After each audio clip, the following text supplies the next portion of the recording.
আকবর্ষা থানা যুবদলের আহ্বায়ক গিয়াসউদ্দিন টুনুর নেতৃত্বে চট্টগ্রাম ৪ আসনে বিএনপির মনোনীত ধানের শীষের প্রার্থী কাজী মোহাম্মদ সালাউদ্দিনের পক্ষে এক স্বাগত মিছিল ও সমাবেশ অনুষ্ঠিত হয়েছে।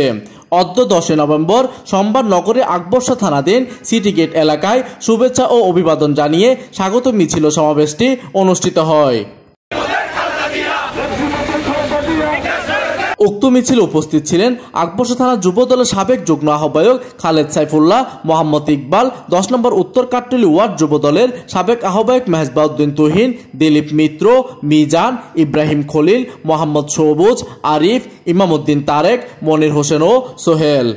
এইদিকে মিছিল শেষে সমাবেশ থেকে আকবর্ষা থানা যুবদলের আহ্বায়ক গিয়াসউদ্দিন টুনু বলেন, কেন্দ্র যে নির্দেশনা দিবে এবং ধানের শীষের যাকেই দিবে আমরা তার পক্ষে অবশ্যই কাজ করব। আমরা ধানের শীষের পক্ষে আছি এবং থাকবো। পরবর্তীতে আমাদেরকে যেই নির্দেশনা দিবে আমরা তার পক্ষে কাজ করব। আমরা কোনো ব্যক্তি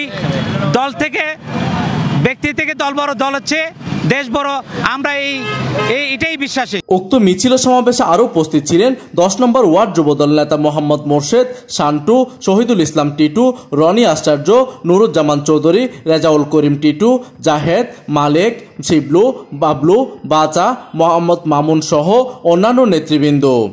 এদিকে উক্ত মিছিলে সার্বিক তত্ত্বাবধানে ছিলেন যুবদল নেতা নেজামউদ্দিন।